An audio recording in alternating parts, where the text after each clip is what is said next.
მუნიციპალიტეტის სკოლამდელი აღზრდის დაწესებულებებში სასწავლო სააღმზრდელო პროცესი განახლდება 27 იანვრიდან. 41 საბავშვო ბაღში 1400-ზე მეტ პატარას გამრავალფეროვნებული მენიუთი უმასპინძლებენ. სკოლამდელი დაწესებულებების გაერთიანების ხელმძღვანელი აღნიშნავს, რომ ყველგან ჩატარებულია საჭირო სანიტარულ-ჰიგიენური სამუშაოები. ბაღები მომარაგებულია პროდუქტებით და ყველა პირობა არსებობს საიმისოდ, რომ სააღმზრდელო პროცესში პატარების საუკეთესო ინტერესები იყოს დაცული. მისივე თქმით, ახალი წლიდან გაიზარდა თანამშრომელთა ხელფასებიც. Დასახურის მუნიციპალიტეტის სკოლამდე დაწესებულებებში სასწავლო სააღმზრდელო პროცესი განახდება მიმდინარე წლის 27 იანვრიდან. თითოეული ბაღი აქტიურად ემზადება აღზრდათა მისაღებად.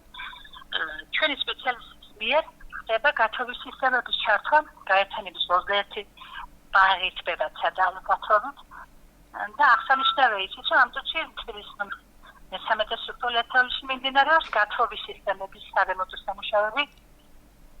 ბაღებში გათხოვის სისტემების დამონტაჟების პროცესი ეტაპობრივად გაგრძელდება სხვა ბაღებში. მინდა აღვნიშნო, რომ სწავლას ვიწყებთ არაჩვეულებრივი, გამრავალფეროვნებული და განახლებული მენიუთი. და კიდევ რაც სასიამოვნოს სისტემაში პირველი იანვრიდან მოხდა ყველა თანამშრომელთა ხელფასების უპრეცედენტო ზრდა და სარგებლო შემთხვევით და ყველას გაერთიანების გუნდის სახელით მადლობა გადაუხადო ცენტრალურ და ადგილობრივი ხელისუფლების წარმომადგენლებს ამ არაჩვეულებრივ სახალხო საჩუქრისათვის.